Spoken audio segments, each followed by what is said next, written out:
So off we go.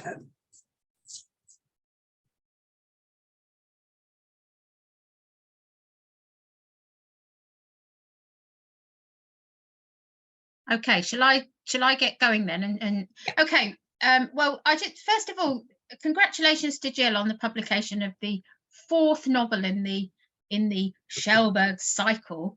Yeah. There it is. Yeah, because I've only got it on my Kindle, so I didn't even have a copy to hold up, because I normally like to hold something up when I'm talking. So I see these books.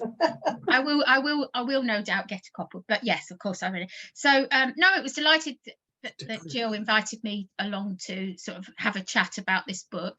I think most of you know Gill, but I know that some of my friends in the mentoring bubble probably don't. So I'll just do a very brief. I'll try and do justice. So Gill, I met Gill. I tried to work it out, Gill. I think it was 2007. I think I met Gill when she was doing her PhD at Bangor University, and I was just looking for somebody to help me with my own writing. And so it was just the way it worked out, really, that Gill and I met. And then, but it was far more than just a friendship that was cultivated, because Gill had a big influence on my writing as well, in terms of my first book being published when when Bridge House was starting out. So I mean, Gill was already an established young adult novelist that had quite a lot of stuff published, had been a teacher in her former life. I do like the fact that you said that you used to be a teacher who sometimes wrote, and now you're a writer who sometimes teaches.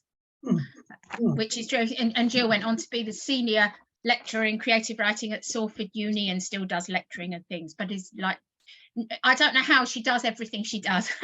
And I was delighted that she brought me on board with Bridge House, and then Bridge House has got all these other imprints, and so Gill has helped an awful lot of people to get somewhere with their writing. So it's been lovely to be part of that, and it's great to be part of this. So we're really here to talk about this book, and I was very lucky as well to be the editor for the books in this series. Now I know Gill's doing a kind of in-person launch for people in the Bury area. Is it May the 24th?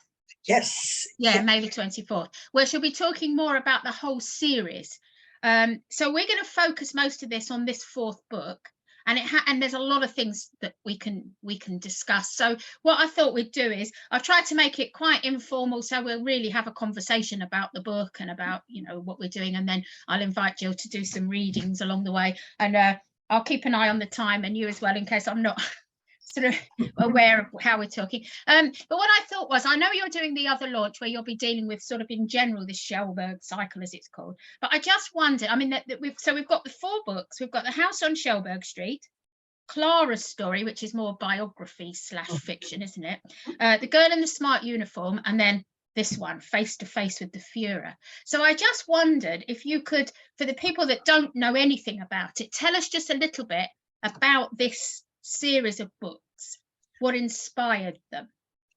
Right. Okay. Well, am I coming on speaker for you at the moment, or am I a little picture? I've got us all as a tile. Right. I mean, because I can't see me, so I'm going to go back to the right bit of the tile. Yeah. What happened was that well, I did the first part of that. The House on Schellberg Street has the module on my MA. My tutor on that course said, "Don't go there, it'll get too grisly." But I was fascinated with it. And when I started working at Salford Uni, I thought, I carried on working on that, and I had a sabbatical, and that enabled me to finish the first book. And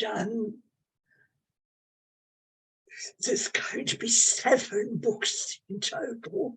Oh, I was going to ask you that. I wasn't sure whether this was going to be the last. Right, okay. 4 are published, 2 more are written. The 7th one is in my head. Around. And anyway, it started with my mother-in-law, and she got this letter suddenly in German. She was living in Wales, and she looked at the name of the letters and thought, oh, I recognise these names because they were from. And they were the people that she'd gone to primary school with. And their school had to shut. They'd written to each other by writing in an exercise book, listing it on, and she had a copy of that. And she started writing her story. But well, she wasn't a very good writer, actually. And she never had the patience to complete it. And then sadly, she died of breast cancer in 1986. And I just felt I had to tell a story for her.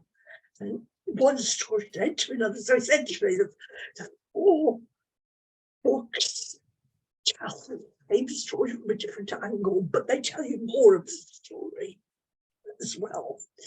And they've got some of them have got more story in than others. And really, I mean, that sabbatical at Thornage Uni gave me the time to concentrate on it a lot. And so it went on. All of this was the story. My mother-in-law used to tell us a lot.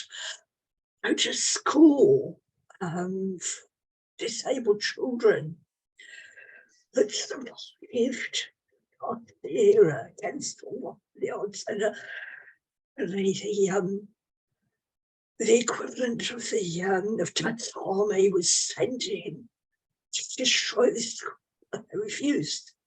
The Hitler youth was sent in to destroy the school, and they refused. But they sent in the girls. The BDM Bund Deutsche medal. These girls got the kids out first. They set fire to the house, but they didn't destroy it. And we didn't know which school it was. But gradually, since I started researching the whole topic, it became very obvious. Right. It was. And so it went on like that. And then there's also, you get to a certain point, you think, I don't know what happened now. Really don't know what happened. But what you do then is you work with the characters and you think, well, what would they do? Yeah, yeah. Make them do something. And so I've actually got quite an interesting story with that, because the first main character is Renata. The book that's just been published, it's the story of her mother. Yeah. I became fascinated with the grandmother. So that was the second book. Anyway, Renata's father was not allowed to leave Germany because he worked for defence, and he was working on the V2 bombs. And I got to write a bit of the story where he had to sort of explain himself to his wife and daughter. In his letter, he said, I just dragged my feet and refused to hurry up. So I wrote that. Mm. A few weeks later, I read an article in Later, respected academic journal, that told me that the engineers had worked on the V2 bomber, on the V2 bombs. Oh, they were so horrendous that they deliberately messed around and tried to delay creating them. Oh, really? So I discovered a bit of fact I didn't know by writing, because I think, what would this man do? His wife and his child are in England, being bombed by the Germans, and he's creating them. Oh, yeah, gosh, yeah. What would anybody do in a circumstance like that? And I thought, this is just going to mess around. That's Right. exactly what they did, apparently. So, Oh, wow. yeah. I was absolutely amazed, because I thought I was writing fiction. In fact, I'd found out something that was true by writing fiction. Yeah. Well, I think it's really interesting, and actually a little bit later on, I think I quite like to talk after we've had a couple of readings about fact and fiction, because it's really different. I mean, I even did this in my MA, the blurred lines between fact and fiction.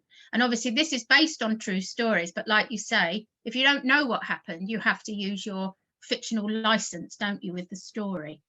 And I love that, because I sort of think if you're writing something historical, you're bringing it to life, aren't you? But you give it life by doing that. Who would sit down perhaps and read like you said about it being grisly? Would you really get a book unless you were doing some sort of project about that Nazi Germany and Holocaust and all these things? Would you do that for fun? Maybe not, but you would potentially read some sort of, you know, fiction on it, and it brings it to life in a different way, doesn't it? So, but what I think, I mean, there's lots of things. What this novel, for those, I mean, the main character, Käthe, is, I mean, she's a great character, and it goes from sort of like, is it 1905? It's sort of 1976. Yes. 1976, and then it goes back to tell the story, and so we go right back to when Käthe is quite young, and we follow this young, feisty protagonist. And I've got loads of questions about her that we will get to after, but I thought let's go right in with a real nitty-gritty, because this is called, obviously, Face to Face with the Führer. So when you started this series, did you know that you were gonna do that? And how much, I mean, I assume this character didn't really meet the Führer, or did she? The sort of who it's based on. Well, I went to a writers' conference with for children's writers. It was a challenge to write a 10-word pitch. And I was toying with writing this stuff. I think at that point, at that point, I met an agent. I won an agent by writing this pitch. Oh. So I sent her the first novel. And she was absolutely, that was it. She did say they would read your whole novel. That was the prize. Right. And she was absolutely scathing about it. Tore it to pieces. And a week later, it was accepted by another publisher. So I thought that was funny. And then he went out of print, and then Chapeltown redid it, and we edited a bit. And I think I was writing the Clara one. This one was going in my head, this incident. Right. It is a gun, an anteroom, a Führer. Will she shoot him? I love that, and that's why I thought let's get to that's the meat of really what the story is, isn't it? Or not? It's not. There's so much more to it, but I mean, that I love that because it just makes you think. That's why I love history things. I mean, there's a whole genre of alternative histories, isn't there? You know, where we've looked. I mean, I remember reading, is it Fatherland by Robert Harris, which is a bit of a tome, but I remember that, and that's sort of like if the Germans won the war, wasn't it, and what the world would be like then. And then I think Stephen Fry did a thing that was if Hitler had never been born, which is a similar sort of thing. What's the opposite of what would the world be? And then I was even thinking about not even just Hitler, is it? Like I used to love Stephen King, and I remember The Dead Zone, where where the character could pick up psychic things from meeting different people, and met a politician and knew that he could detect evil in him, like the Hitler thing. And what do you do? And he ends up taking that chance and killing him. And I think, I mean, Stephen King, I mean, he did the Kennedy one as well, that where if he could sort of stop that happening, and how would it change the world and all of that. So I find it fascinating, and I think a lot of it has been done, that whole idea. But Hitler, so I mean, the number of the atrocities of that what would you do? So here's my question to you then: if you met the Führer, what would you do? What would you have done? Yeah. That's a tricky one, isn't it? That's not. Yes. It's interesting because I'm the first reading I'm going to do.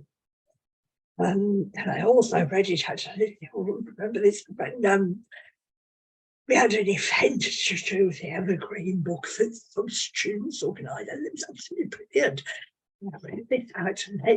They laughed. They laughed at it, but I think it is actually funny, because if I tell you that this is the kid of the lady in this book is a real person, so you can probably work out that she probably didn't shoot Hitler, or my husband, her grandson, wouldn't be here now, because I mean, she'd been shoved into prison and all sorts of things. So the first bit I'm going to read isn't a spoiler, and it comes near the end of the book. But it will puzzle you, I think, because you know that she probably didn't shoot Hitler. So what is that all about?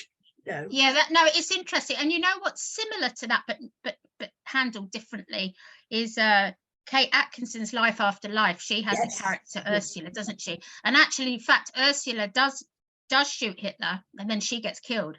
Mm-hmm.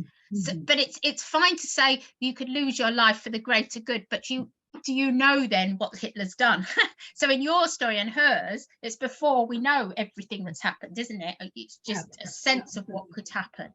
So that's what fascinates me, to try and sort of just ask. And I don't think in that book you know what the consequences are, and you're never really sure if that was just really happened or in her imagination. But I do love that, and I love that about the books. It does make you wonder, and it makes you question what you might do. So so did you want to, shall we kick off with our first reading then, as we Yes, I'll also share the screen, I think, so in case my voice goes, it's all ready and good. It's typical with Zoom, I can't find it. There we are, I found it. So I will I'll read a very short chapter. So I fumble in my bag. I know exactly what I must do. He's watching me. Is he scared? I managed to release the safety catch without taking the pistol out of my bag. My mouth is pretty dry. The lump in my throat, but I managed to stop the trembling. I pulled the pistol out of my bag and put it right at him. I remember the time the woods in pants. I managed to get my motivation right. I don't need to imagine to say the actual target is there in front of me. I aim over the heart of the head. Beside of the heart, if I miss, I might still get it in the throat or the head. Use my natural grip, just like I showed me. My finger on fire is a trap and feel the shock of it in my arm right up to my shoulder. Even though it's such a little gun, it's a powerful machine. If a horse motion to the floor, he looks at me as if he can't believe what I've just done. There's blood all over his chest. His eyes stare. I think I've killed him. I heard footsteps in the corridor. Reach out, the door is thrust open. The host is the first to come in. He sees me and goes white. What have she done, he whispers. The young woman earlier is here. She has a hand in front of her mouth. I think she's going to vomit. Many uniforms start shouting orders. I feel perfectly calm now. It was the right thing to do, wasn't it? The woman would come to me. The staff arrive. I'm handcuffed and laid away. I would just hold there and have to wait. My husband, my daughter again. Will it stop the war? Or will it make his all the more angry with people like me? I expect they'll kill me. And I'll be hanged, shot, or decapitated. What will that feel like? She thought about this the time since that day in December 1938. Yeah. But there we are. Very good. Yeah, I do. It comes quite. I think it's quite far into the book, that. But the thing is about the character is that, I mean, obviously she's a younger character, isn't she? And you, well, she's a bit older then.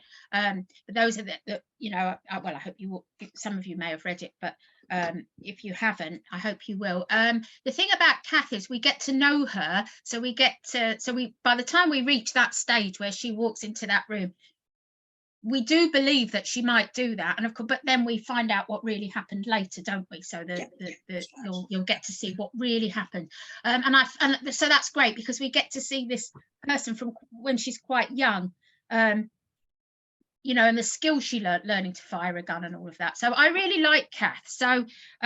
So that's why I thought, well, let's talk a little bit about her, because you know, it's her story. So it's her story from when she's quite young right the way through to where she's this older woman, isn't she, growing up in Germany, but all the different things that it brings up. So I was going to ask you what you love about her, you see, because I'll tell you what I love about Käthe. I think that she is feisty. She will do her own thing, and she just comes across as interesting right from the beginning. So I know when we get to it, the next reading is sort of an introduction to what she was like when she was young. So what do you like most about this character? Sell her to us. She's just so, just such a feisty woman, which is why we have an imprint called Feisty Women. I was on Schellberg Street. I thought it was a young adult novel, and it could be construed as one, certainly readable by young adults. But then we went over to Clara's story, and that isn't at all a young adult novel, because she's 56 at the beginning of it, the 72. That's funny as well, because when I wrote that along, she's much older than me. I won't tell you how old I was last birthday, but you could probably work it out. Anyway, I don't know what it is the common thread of all women, and all feisty women. Oh, let's write a few more books about feisty women. That's a theme, that's imprint, you know. And then one of our writers, I don't think it's anybody here, but it's really kind to me, said, why not feisty pen? I felt like that, well, we can't do everything. Oh, we may have to be inclusive now. Anthologies, because the lines somewhere. I think Miss Nexia would agree with me that the men have got plenty of imprints, you know, for them. So, feisty women, their braces, except that with the feisty women were with literally gone Bridge House, the Schellberg, separate feisty women on Chapeltown. But the idea of feisty women came from that. That's what, and she is such an example of it. I mean, her mother is, because I won't with her this nasty Nazi nonsense. But Käthe is feisty and would be feisty even if she wasn't surrounded by Nazis. And she was one of the first women to go to university. She was the first woman in Nuremberg to get her driving license, and married a professor and things like that. And then, in fact, the actual editor, and she came to live in England. And she worked until she was 89. I mean, the funniest thing was she taught English, her language. Yet she got a very thick, German Jewish accent, even despite the fact that she didn't see herself as Jewish, because she mixed the German Jewish community in London. So she was teaching lots of a bit of Japanese business, but in English. They all speak English with a German Jewish accent. And she also worked for an advertising firm, so she was very much into knowing how to sell things. You know, but she was a really, really feisty. So the character, I mean, obviously, so based on her, but you obviously had to use a certain amount of fictional license to tell her story, haven't you, really? Yeah, and I mean, and it's interesting to say about feisty women, because we're talking about a time when it was far more male dominated. But in actual fact, what I quite like about the book, because you go through the First World War and the Second, the fact that war enabled women to kind of, you know, come out and had to do things that were men's jobs, didn't they? And yeah, obviously, you know, did well, the best. she ended up working at her father's firm Yeah. for a while, and then at the university, a lot of the men disappeared. So there was one other female student there. They managed to get the opportunity to use the laboratories and things like that, which were not Yeah. Yeah, and I quite like, there's quite a lot in this book, really. It's very much, you know, character driven, and that it's very much about her relationship, isn't it, with her family. So you've got her mother, and I like the fact her mother's sort of more traditional woman's role and going to these coffee things that she didn't really want to be part of, isn't there? And then I like the brother who is really living the life she wants to initially, isn't he, doing the university course. But ironically, he throws that all away, you know, and takes on another life. Yeah, yeah. Why you do that? Because I want to do that, and I can't. And you know, you're allowed to, you know. Yeah, exactly. I mean, I think that's part of it. She had two brothers, and she was a girl with an older brother and a younger brother. Mm, mm. And No. I mean, there's one scene right near the beginning where her attitude to the boys and the men, and the men's attitude to her, they drove her to fight against it all the time, you know. Yeah, exactly. So, like, this is more of a writing question, really, but I'm sure the other writers here will have the same thing. I know this is based on somebody real, but as we said, there's a you know, you've got to use your fictional license. And characters, I find characters don't always behave. They do what they want to do. I imagine this character probably was like that. So here's a sort of like, okay, what about her don't we know? Is there something when you were writing her? This is how, sort of just throw it, that you may not have made the book, but can you tell us something about the character that we don't know? Yeah. What do you know about her? Yes, she always wanted to build things. She always wanted to make things. She wanted to. I suppose be a little bit of an engineer, really. You know, she got that, and in fact, when you those days, they first bought you driving licenses in Germany. You had to know about car mechanics as well. And, I mean, this is in the book actually, and it is something she told us herself. That she met her husband at the airport, and she only just passed her driving test, and she drove in the dark. And her husband was absolutely astounded, because they said, well, why didn't you get there in the light? The car was playing up, and she opened the bonnet. She took out the sparkling plugs, she used to call them in English, and cleaned them out. And all these taxi drivers looking at you, what was this woman doing? Poking about the engine in the car, you know. So there was that. But I think I am. Well, I mean, what I actually don't know, because I've got lots of little anecdotes from her. I met her when she's probably older than I am now. So I've got to imagine what she was like as a young girl. Mm. No, I've imagined her also in Clara's story. There's one little scene, which is probably the second reading, if I got that right, which is in Clara's as well, but from Clara's point of view, this, you know, is in Rebecca's point of view, when she's not so much, not really hard with the two brothers, but at the first got, you know, between her and the two brothers, and as that resolved or not, I think I'm going to say that is a pretty crucial one. where the big change comes in, where I think there's this sort of catalyst about there's so much, yeah. Now there's something else happening where we've all got to assert ourselves to the life. Mm, mm, mm. Yeah.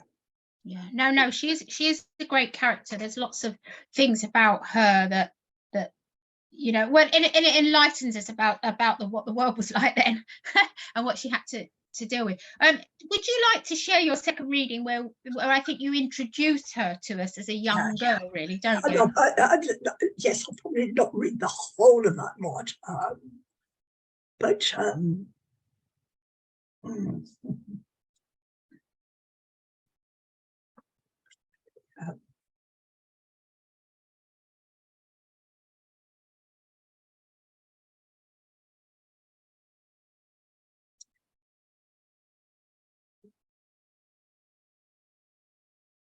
right.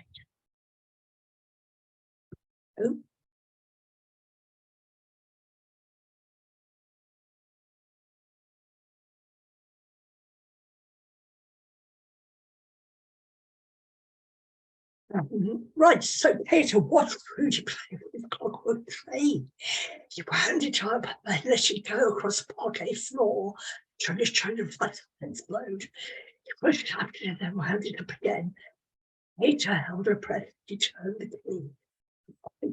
For his age, hadn't got all that much control. Any moment now he'd overwhelmed it, it wouldn't go anymore. The beautiful thing with his shiny black body and tall chimney. It poured like a primate cabbage and a dark blue one. It was freely. And that's fascinated to know. The little cock at the paper pushes when the engine go round. I'd love to have a closer look at it. She tried to, though. Ruby snatched it back angrily. Why not yours is such a pearl toy? I wish people would buy an engine and play with and not dolls. Even really want to play with it, though. She'd understand how it worked. The train slowed down and bumped into his chair. Everyone said muttering. Ruby picked up, it's all right, let me look. Käthe held out her hand, ready to take the toy. Oh, he started winding it up again. Before he knows that before, and it stopped suddenly. He had picked it up and tried to wind it. Nothing happened. He shook his head. Ruby snatched it and rushed over to Muddy. Muddy, it's broken. Oh dear, said Muddy. She hated these mechanical toys, she always said. Broke so easily, and the children were always disappointed. It had nothing, though, but so much more interesting than the ones that she had. Give it to me, I can find out append it, said Leo. I don't suppose you can, said Käthe.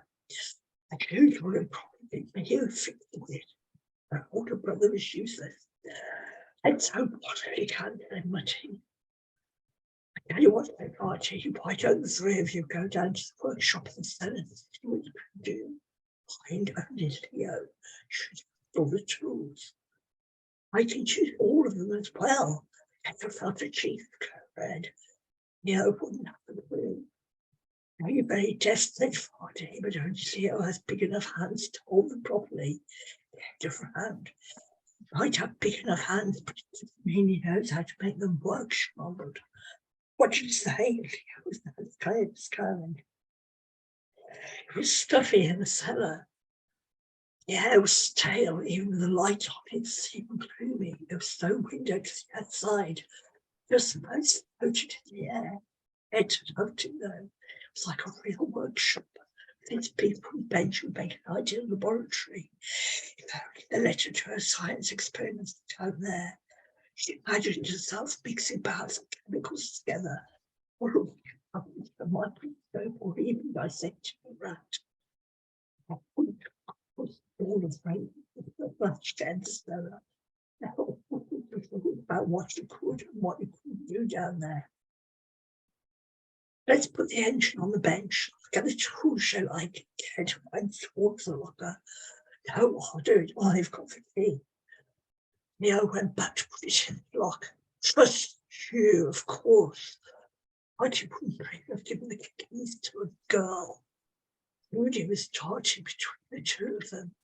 You fix it, Leo. I'll be able to play with it again. I should think so, but not if you keep on pressuring about that. I need to concentrate. I could do it without having to concentrate.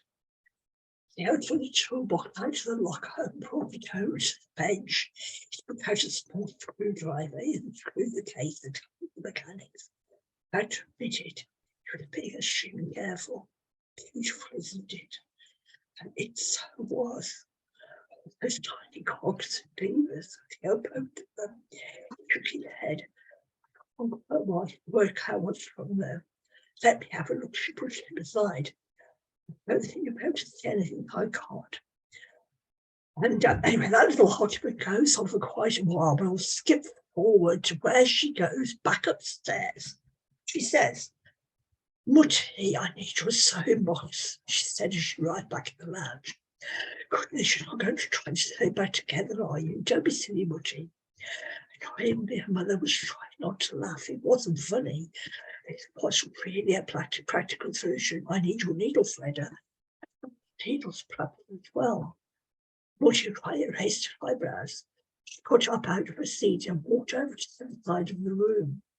She picked up her sewing basket and brought it to where Käthe was standing. She creaked her eyebrows went up a bit further. Don't laugh at me. She rummaged in the basket. The needle holder in the top pocket, her mother said. Ada found them. Good, thank you. After them. Oh, said Mutty. Käthe took her threader and a few needles and made her way back to the lounge. What was all that about? She heard Friday say she closed the door. I don't know, said Mutty. We should be a bit happier. Friday laughed at her age. But Rachel is not a boy. Don't mean by the girl, thank you very much. Doesn't mean I can't be an engineer or a scientist, at least it shouldn't. When she got back to the cellar, Leo and Rudy were still poking at the engine. If you think Käthe will have a good idea, Rudy said. She does sometimes, very occasionally. Oh, she'd show them. Rudy noticed her. What are you going to do, sis? She pushed the trim out of the way, bent her in the engine. She held her breath and poked out. She felt the needle thread because she's going to sew it then, Rudy. She's bonkers. Don't think so. Käthe was so surprised she almost dropped the needle threader. Then she realised her older brother wasn't fine. She wasn't a complete idiot, but rather the way she would be able to sew an inch back together. Oh, of course, she snapped. Tried to make contact with the broken lever and lifted it slightly. She used one of the needles to hold in place. There, we can hold it now. She turned her face up from the who were gawping at her. Well, then, she said, get to it. Those boys jumped. Leo grabbed the soldering iron. At least have the commission getting ready in the furnace while she'd been upstairs. Rudy chithered and looked anxious. Then, as you can probably guess, she bends it. And when she gets back upstairs, all's finished, said Mutty. Yes, said Leo, I managed to repair it. I helped, said Käthe. I tried at him, she put her face at him. Said Mutty. I think I'm walking the park. It was all good. Go get your hats. Käthe looked at Leo, he frowned and shook his head. Then he took his brother. But Mutty, we can't, it's a Sabbath. No, it's a Sabbath. She shouldn't be playing with toys in church, so be bending them. Why did you put a hand on Leo's shoulder? That's all about to change. Mutty and I have decided to go to the evangelical church. Why, asked the leader? It's more modern. We want to be a proper 20th century family. Käthe noticed the fighting look at Mutty with a question in her eyes. Mutty shook her head. Importantly, they weren't saying. Come on, then, Mutty, put the engine away now. Get your hats and coats on. Let's go meet the Christians in the tear garden. Käthe thought she got ready to go out. They were going to become a modern family. Did that also mean a family that approved of women working, of women becoming scientists? Yes, that was certainly what she wanted to do. It looked as if it might be possible. Just think of it. something to become famous. Which one to be famous? She wasn't sure. Which would have been the first to know something which one did. Also interesting the way things worked. One day, it was a party, we're waiting. So that was her early encounter with. Well done. Well, excited. It was a time when they made a huge life change for the whole family. Is that quite a common thing? Because that was way before they ever knew what would happen to the Jewish. I know there's always been anti-Semitism, but yeah, the anti-Semitism was sporadic, and Fuhrer just came to Mecklenburg, which the Jews there were sort of well known, and at that time there had been laws passed that were actually making anti-Semitism illegal. But you can't control that type of thing by law. And I think the father, Ernst, it's a bit confusing because the father is Ernst. Leo is the oldest son.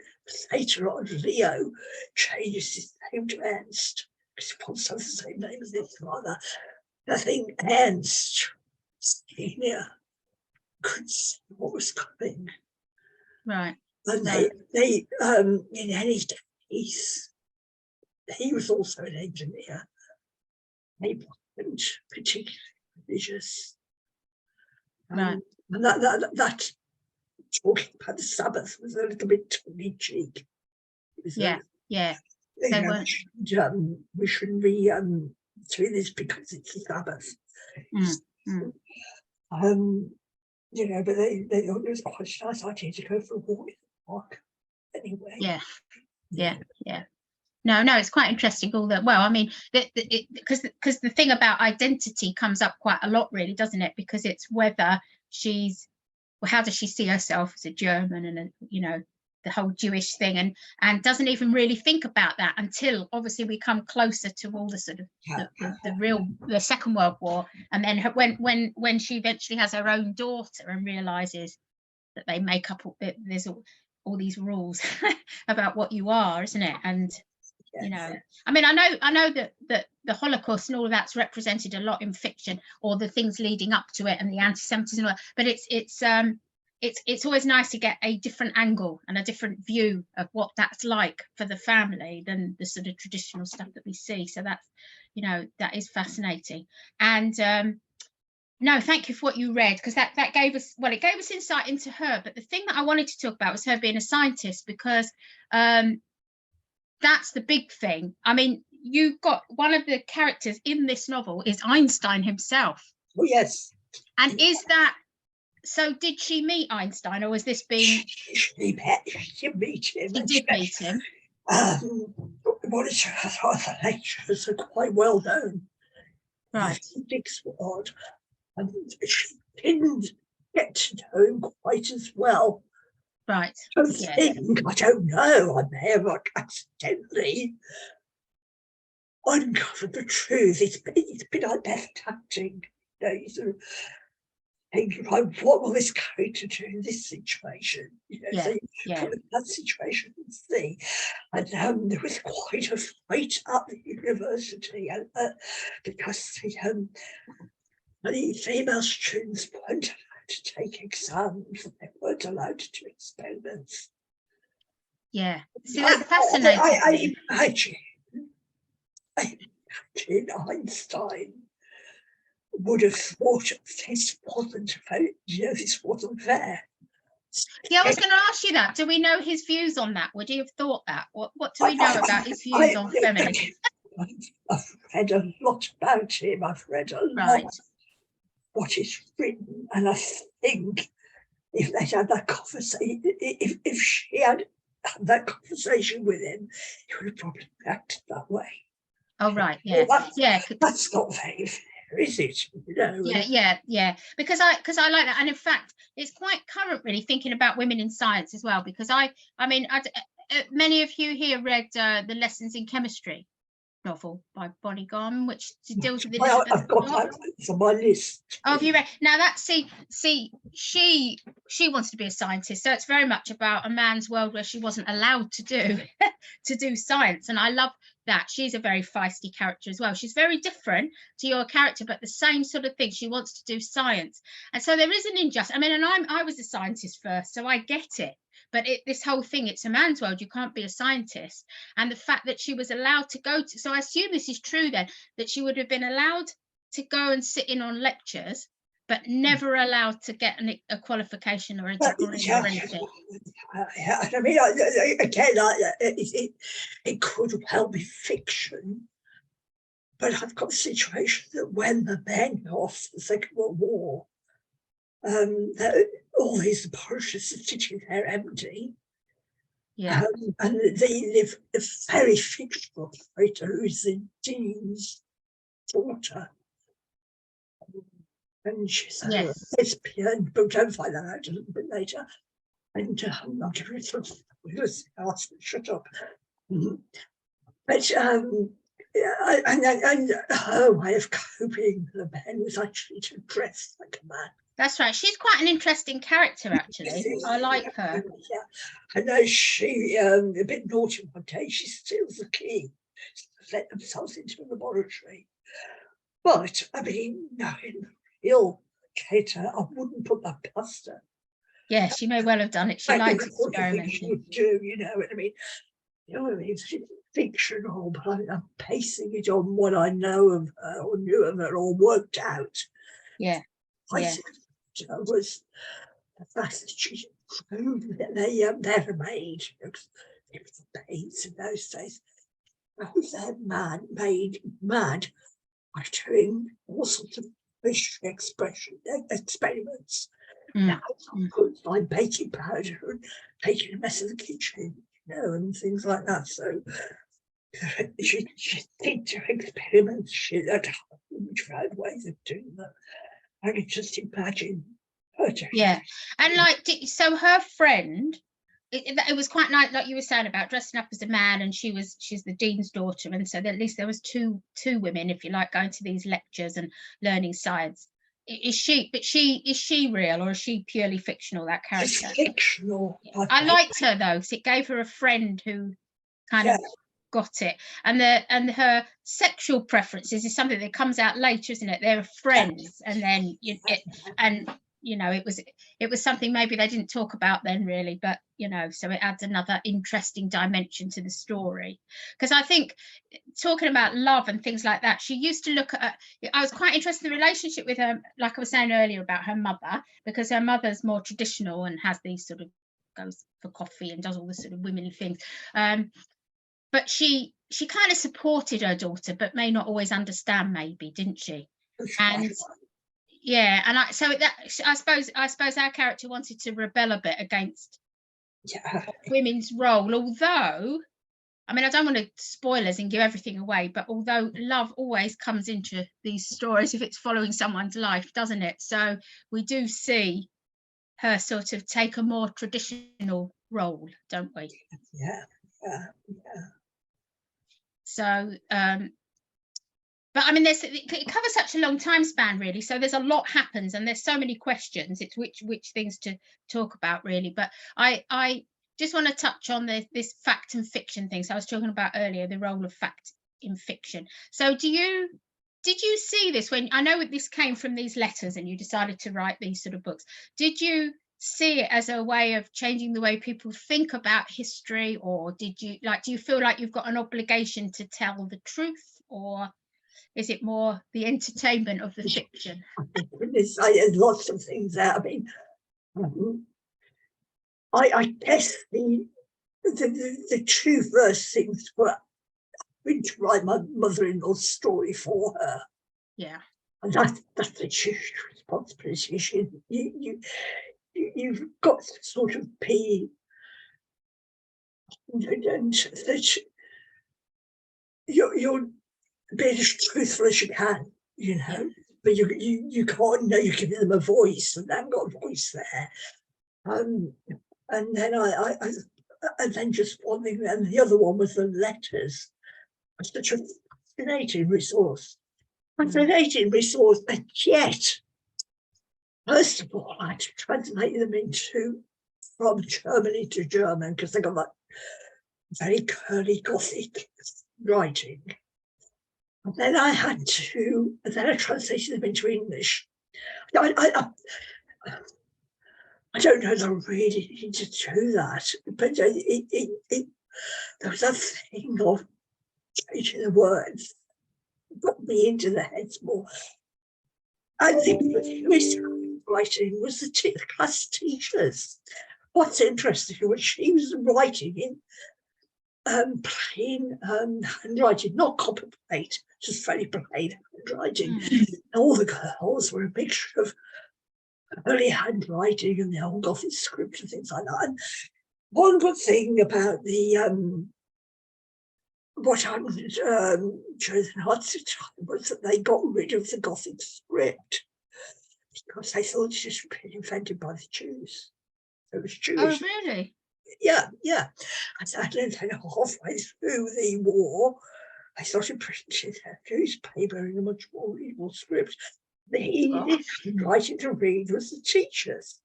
Now, because these girls were sharing the letters with the teachers, as a teacher, I think they were being very careful at what they said, and they were being extremely correct right at the beginning. So, dear all, I hope you're all well. You know that sort of. Yes.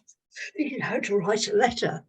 And, but the teacher in one of the letters said, "Girls, in your letters, just tell me about your everyday lives." But a bit later on, when they got to the end of one exercise book, they'll send this on to the next girl and so she can read it. But then she can buy a new exercise book and perhaps she better burn this one. So I think there were a couple of things in there. I'd be careful about what you write in the book. And let's do what we did that. And then a lot of the other stuff was quite boring, boring little details. But the odd little things. And what was fascinating was they were written at the time. A lot of sort of stories and so on. Now they're being written now, or written with people reflecting back, and then I'd like 7 years to rationalise it and work out what's happened. This is what people were writing at the time. And then what was particularly fascinating was you sort of read the letters, you think, now you know what was going on, you couldn't, do you not know, So one of the things I was trying to explore is, what was it like being a young woman in that regime? And 2 things that came out really strongly, 2 words over and over again. The more interesting ones were duty, which, being duty, and camaraderie. And this is what this BDM organisation gave them. It gave them mates, they go do things together with. And also this feeling, when you do something good, like, when you support children in need or give a donation to DEC or something like that. But this idea of doing good, the darker side of it is that they also encouraged to give away people who were Jewish, make a all his parents are expressing anti-Nazi sentiments, and also the fact that the girls sometimes consider themselves more educated than the parents. Right. So there was a sinister side. If you look at some of the literature they were reading, there was all came this old picture book called the Poisonous Mushroom.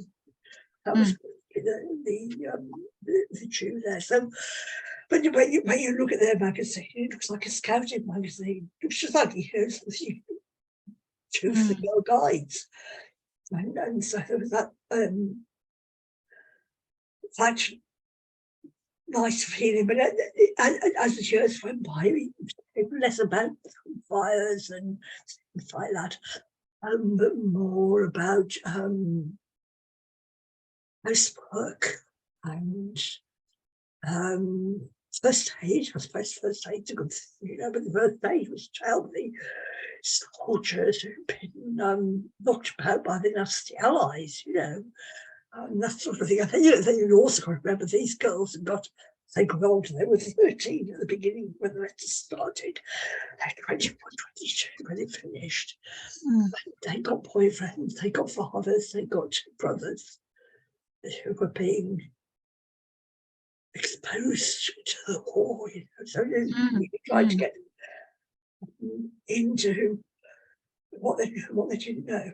We know one of the girls in there works as a nursery nurse, had to do this work experience first. Now, we had land girls, they didn't so much. They went and worked on farms, so they'd help with the harvest and things like that. But they took over the role of the farmer's wife. So the farmer's wife could get on with the farming. So very different what we did. Didn't evacuate children like we did. All right. They sent them to residential schools in the country, went with their own teachers, and they stayed together, which helped them to build up the Nazi message, because they got the community to indoctrinate them.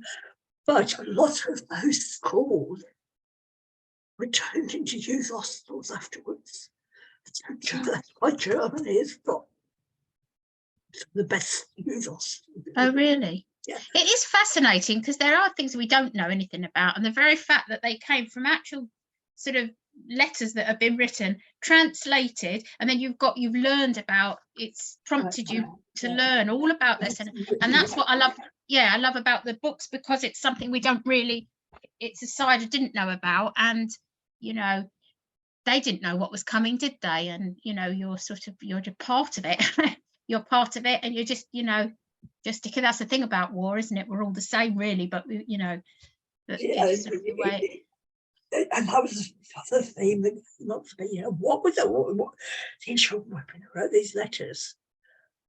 What was going on in their heads? Yeah, because they got things like, they got potato, because they originally called Schellberg Street potatoes in spring, because one of the things they talked about in the letters was potato crops this year. Oh, right. Not Dresden's just been bombed, or Hitler's going to go and get the Brits. It was the potato crop came. Well, that's the normality of life, isn't it? Looking for. But talking about potatoes, what with keeping potatoes in the cellar. They got frozen and then they were rotten afterwards. They couldn't eat them, So like, I don't they had rations, same as we did. There were certain things rationed, but they had all access to wheat and farm food, and perhaps wheat could be imported such a lot. They had it there, or they could get it from France or Belgium. It's sort of all that sort of thing comes out, No, I love all that. Well, actually, all the everyday stuff is what makes these things more interesting, isn't it, really? Because we've all seen portrayals of different things in fiction, but it's bringing it to life, and that's what these books do. And this one in particular, deals with her life and the whole, as we talked about, her strengths and as this woman, but going through that and showing us what that life was like or whatever. But your last reading is to do with Einstein, isn't it? Yes. So I thought that was, just to go back to the science, in the very fact that this interplay of fact and fiction, I love that Einstein has a part in this, and it's based on reality. So I wonder if you could share that with us. Yeah, let me find it. It is excellent. Oh, the shy professor. No. So the students kept hiding in the lecture room. It was almost full, Käthe was sure. They kept coming. It was a big room, though, and the other students were still managing to find space somehow. When they were sitting on the steps of the tile, several people also stood up at the back. It began to get really warm. They sounded as if Benny left. Thought they'd all be the front by now. I turned around to face the back of the room. They're still pouring in. Käthe tried to follow the lump in her throat. She blinked and tried to stop the tears, bringing her eyes from falling. I've not heard anything of Leo, and it was November now. He reported missing in February. I said, good, I didn't think, but they do say no news is good news, don't they? I've heard her only problem was fit for service. He was back in a few days, wasn't missing. But she said in the lecture room, as I told the lecture podium opened, he brought Professor Curwell, the man they'd all come to see. Professor Curwell cleared his throat. Good afternoon, ladies and gentlemen, he said. It is my great pleasure to introduce you to Professor Einstein. About his ideas on relativity. He has agreed to answer questions about his lecture. He looked aside the photos, Käthe and seen of him, recognized the dark, intense eyes, the flyaway air. She hadn't realized, though, just how short he was. He looked quite nervous as well. Käthe was fascinated. Professor Einstein introduced the idea of the laser, LRASER. That meant light amplification by stimulated emission of radiation. It was quite a difficult concept to understand. An excited atom in isolation could return to a lower energy state by emitting photons, said Professor Einstein. His submission sets the scale for radioactive interactions as the proportion of stimulated emission might have turned him from photons on the correct wavelength. Photons appears at the atom their energy stage. Specialization spontaneous emission. In addition, a slight passage through the substance can stimulate the emission of more light. Photons travel together in the same state. Large spectrum atoms contain a great deal of excess energy, but prevents you emit a photon randomly. If it's favored and the great wavelength pacifies the presence and stimulate the atoms to repeat their photons early. Those photons in the same direction. They have identical frequency and phase at different with stray photon. Sticking effect in view.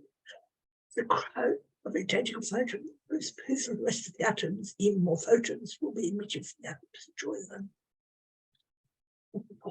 This was a beautiful idea.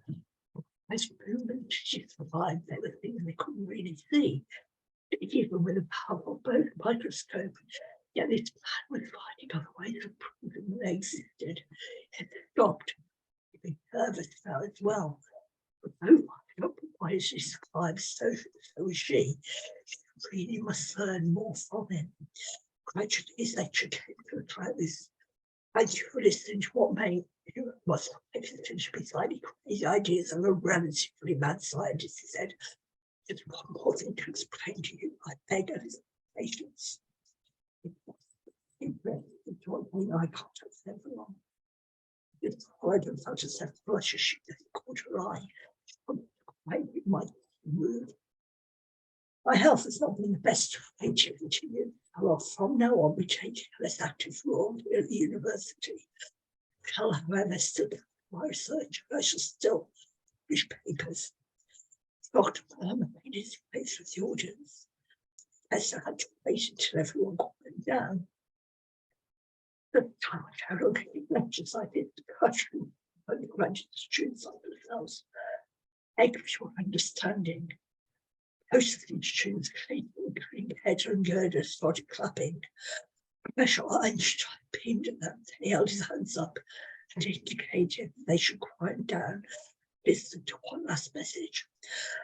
I too, however, wish to supervise the doctorate in all cases, but have a deputy supervisor to oversee the work. I meet with students occasionally. All of the work would have to be written off by me. Unless the students could contact me by the usual channels. If not too many of you, I should have to make some sort of decision based on merit. Naturally, that would depend to some extent on ability and to some extent on the recommendations of other faculty members. I caution you to become interests me. But there is one more thing. He looked around the room and seemed to get eye contact with most people. Several seconds. She then tried into her eyes. Then pouring the kind to take you if she shows us some spirit. He chuckled. Then he nodded. Wish we would have today. Walked off the gym. Everyone in the room put to their feet and started clapping. Head, watching us do. Should act on started advice again. Act first and apologize later.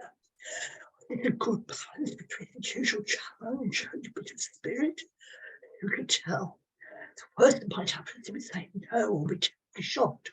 He might push her away. It was very clear to her she would never get a degree. She just sat back and didn't do anything. Yes, she was doing the thing. She got up onto her feet and go to the beach and she wondered, "You mad?" Tried to pull the skirt. Once it was better quite completely different. Pull away. Thank goodness for her. Then we finished our best. Oh, Les! What about sport Wednesday afternoon while they were doing their military training? The pound reached her door of the corridor and tried to see Professor Einstein closing the door of the podium exit. Professor Einstein was really close to her now. It was now or never. Did she dare? Two dark eyes stared at her as the pile played around the man's lips. So, young lady, what can I do for you? I'd like to study relatively. I'd like to do a doctorate about time. I'd like to be my supervisor.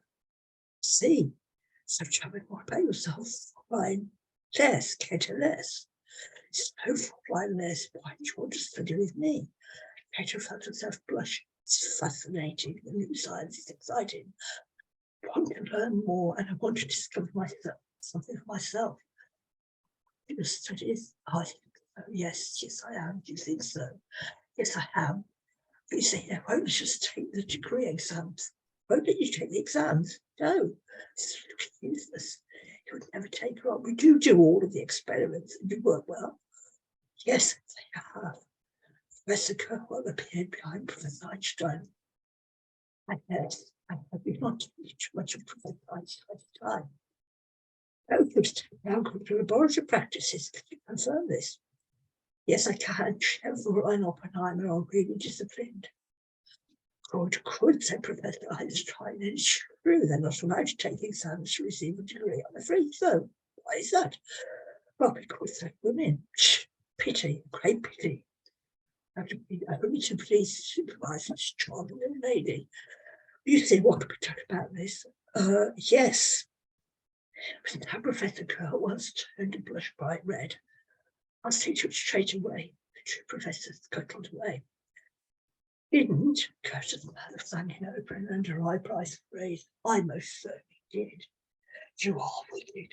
She seemed to hold into Käthe. I think we need to go and celebrate. And I'll just add there that celebrations usually took the form of going and having tea and cake, or no, coffee and cake, because in Germany that's what you do. No, that's very good. Thank you. That. Yes. Yeah. I really like that. That was the imagined conversation, or what we imagined that Einstein thought, isn't it, about women's place in science, which is excellent. Yeah. And there's another bit when he talks about it, when he's suffering, so when he said something about the uses of fairy tales. I made him put that in a letter to Käthe later on. And I imagine that might have even been when he wrote that originally. Who knows? Who knows? We can't ask him, so therefore you can do it. That's my thing. It's fiction, isn't it? And you can do it. No, it's fascinating. I love this book. Thank you very much for sharing it. If there's one, before we throw it open, if anyone's got any questions, if there's one final message from this book, the fourth book, what do you want people to be left feeling? I just see this is just such a feminist book. Yeah. It's just, just women go for it. Yeah, that's a great message. Yeah.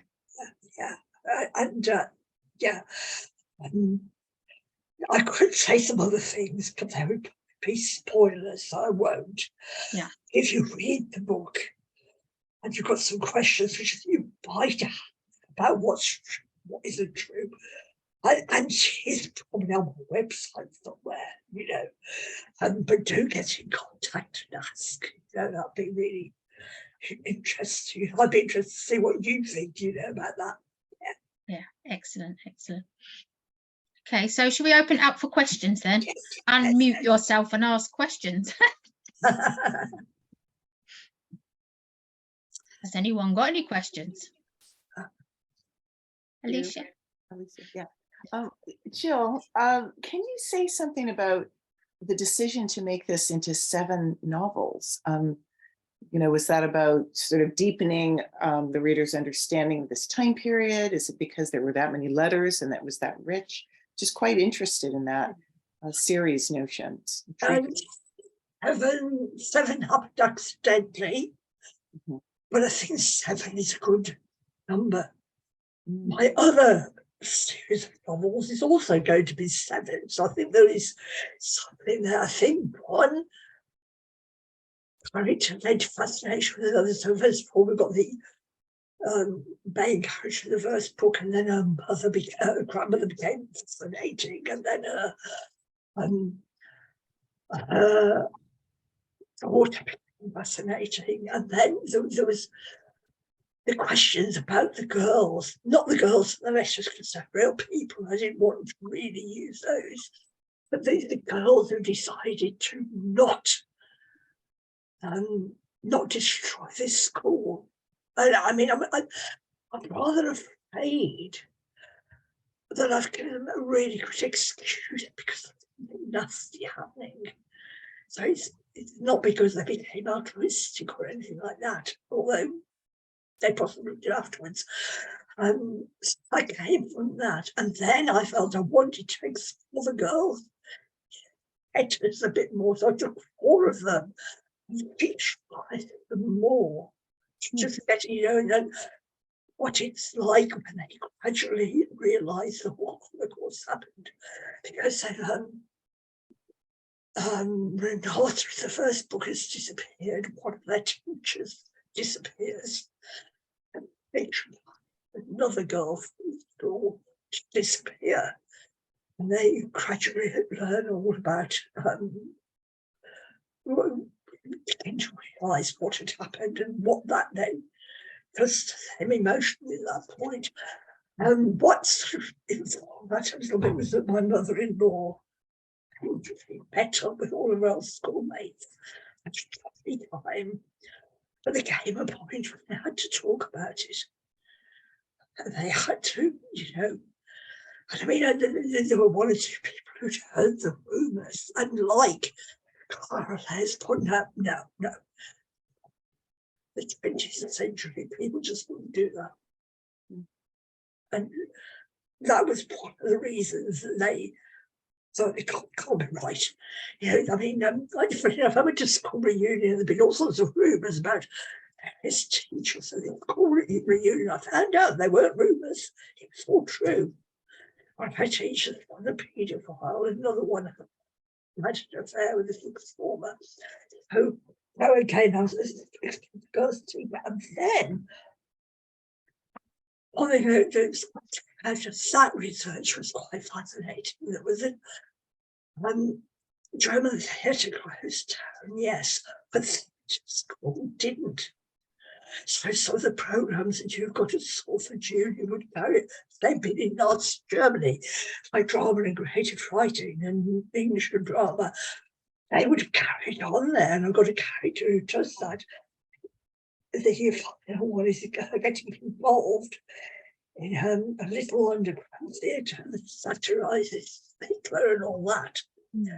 And her aunt is a bit of a resistance worker, so I'm looking a bit at the German resistance. Then finished. That'll be finished after that, because I've got some more historical novels bubbling around in my head of a different era, you know. But yeah, that 7 is accidental, but it's quite neat. It's nice about 7. Thank you. Anyone else? You might think of things after. That's what I usually do. I just say. Oh, Sharon, need to Georgina? unmute. Well, it's not really a well, it is and isn't a question. Are you aware that there really were 5 attempted assassinations Yes. on Hitler before the war? Yeah, yes, I do. Sure. Yeah. And some of them came really, really close, but it was almost as if he had a pact with the devil. Yeah. They did not succeed, and there was one was a bomb that was timed, went off 15 minutes later. I mean, it was so close. And I have always found that, nothing I can do, you know my background, and I've always found that so fascinating. Yeah. Mm. A 5, and none of them succeeded. No, He was spared. And it's to me, it's mind-boggling. Yeah, I wonder if that's, if you take any great leader and you look back, I know that Hitler, the whole thing with him, but I wonder, I suppose they are in the spotlight to be more likely to be assassinated. So I suppose there's lots of moments in history where things could have gone a different way, isn't there? We're never going to know what the result would be, would we? It would, what a different world if it had. It is fascinating though, isn't it? Why, you know, the way life is. Yeah, one thing different changes everything, and we don't know, do we? We're never going to know. My mother's first husband was killed in the Second World War. So I wouldn't be here if it wasn't for the Second World War. And my husband wouldn't be here because his brother wouldn't have come. Well, he would have been here because of the Holocaust, probably. Yeah, so we can do, the Second World War, terrible thing. But I'm only here because of it, I'd have been somebody else otherwise, What I'm going to, if you want to buy any of the books from Carry On With Questions, I want to do this in case anyone's going to go.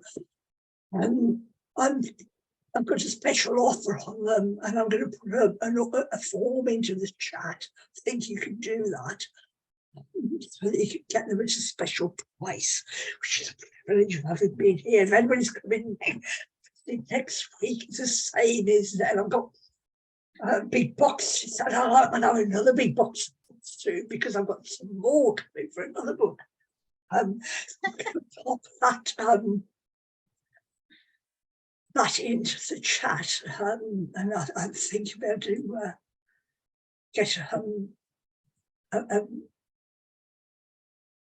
if I work out how to do it.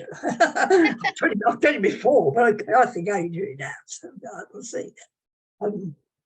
So, well, have you got everyone's email? Because you could send it round if not. yeah, well, I can do that through Eventbrite, although they don't like it. Yeah. I think I can put it. Yeah, Georgina, did you want to? Yes, I'll try if you can hear me. Okay. Yes.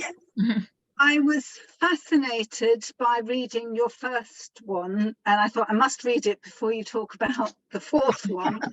And I had started it and left it here and then come back to it.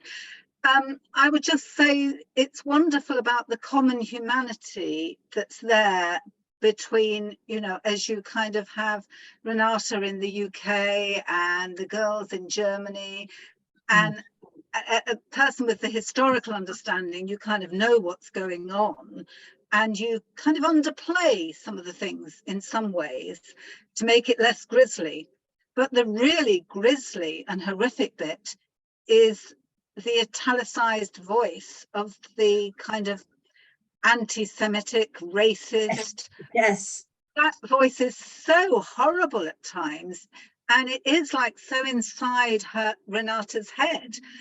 And you kind of feel how she's not a victim in some ways, but she's being made a victim. But you really show that kind of anti-Semitism. And and awful racism, I suppose, as well, in a very interesting way, because you're not being anti-Semitic in the way that you're writing it. In a sense, it's this nasty, nasty voice. And I think that's very clear. I used to read Friedrich with a class, Yes. and there's one aspect of it where you're really worried because you have somebody from the Hitler Youth telling the kids there and this young Jewish boy all these awful things, those ideas. And I think it's almost like useful to know them, but also quite difficult to unpick in some ways. But how did you come about with that voice that makes the really, really awful anti-Semitism and that's there inside the main character, just through an outside voice almost, but inside her head? How did you come to kind of devise that? Because that yeah, I mean, again, I suppose it's another bit of method acting. You know, I was trying to get into the mentality of somebody. I mean, I'm truly Putin at the moment. You know, I'm sort of thinking, what's going on in his head? You know, ordinary German people, they'd gone through the hyperinflation. We were quite nasty to them after the First World War, really. You know, and Hitler and his people came along, and they promised them, and those BDM girls, what they had was this gorgeous uniform, really nice, neat white blouse, a quite thick sleek half-length navy blue skirt, and a little flying jacket, a bit like little denim jacket. So it was all these really nice, and you know, a lot of employment because the more effort was creating jobs, and you sort of think they're embracing something that was helping them. And I mean, you see this now, don't you? You know, let's get Brexit done. Brexit done, so a lot of people went down that road, and you know, whatever else was happening, and so there was that hopefulness there, but behind it there is something really nasty. It's really nasty. You know, just getting that in, and I've actually written this as a play. It's a whole lot into one play. It's not been before, actually, anywhere, but we did read through it with a local amateur group, and we got one guy playing that voice. He was a Nazi soldier, a Nazi officer. He was a Nazi officer in the play as well. We also did that voice. It was like he'd be upstage or looking on the, you know, like a peasant looking at, oh, you know, I was just look at you, you know, you can't say you don't want you because you're German, Germans don't want you because you're Jewish, Jews don't want you because you're not Jewish, you know, he talked about, of course it's possible because Jewish didn't have a breakdown during the war because my father was living in Nuremberg being bombed by the Allies. My mom was living in London being bombed by the Germans, and she was a German with a German accent still not. I mean, she didn't speak a word of English when she came to England. Living with children, you know, was never quite sure what they made of her. You know, plus she was working like crazy to get the equivalent of her A levels to be able to make something of her life. You know, and so yeah, and in fact, what that at the university. That was one of the selling points. I got the voice of the perpetrator I'd actually looked at the perpetrator. As people usually look at Holocaust victims, but I started looking at the one who caused it. that was quite something. But yeah, there was yeah, it was an interesting thing to do that. Yeah, not always easy, is it? Good question. Oh, good question. Did you find your link, Jill, or are you going to send I've it round? got it. I can do it now. I shall. Oops. I'm going to put the sheet in the chat that you've downloaded, if you like. If you want to get a hold of that, you want the books, just email me and I'll send you it. And I'm just putting that in now.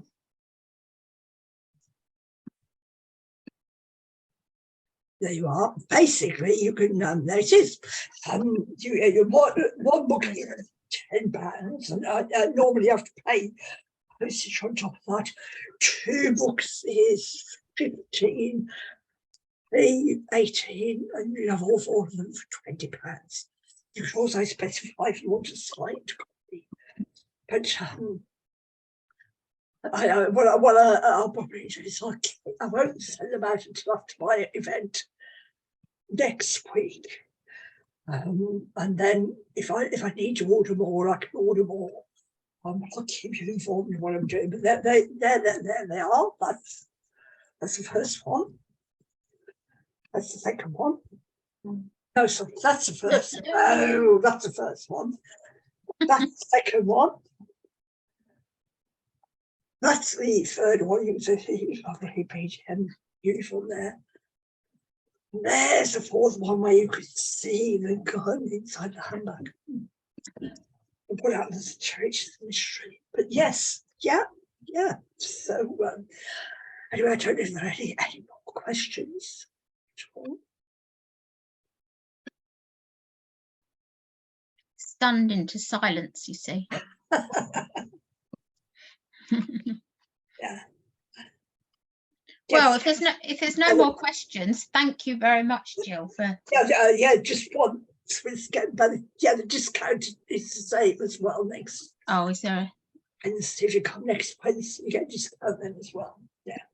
And if you come next Wednesday and they're all gone, I'll still go to get them to you the discount later on.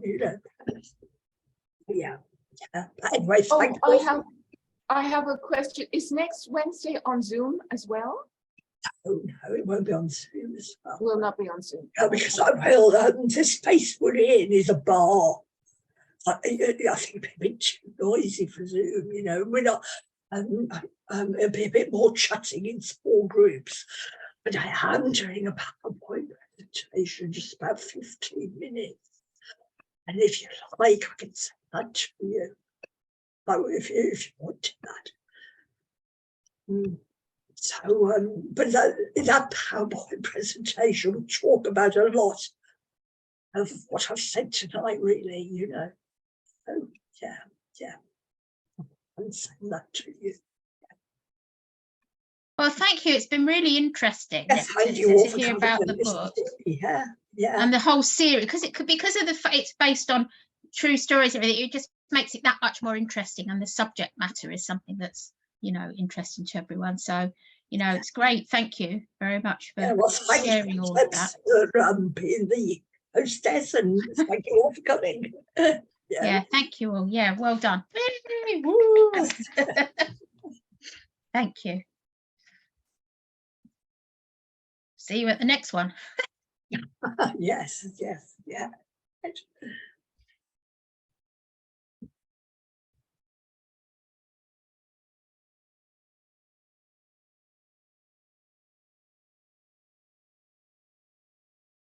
Oh, And it's just us. How was that? It was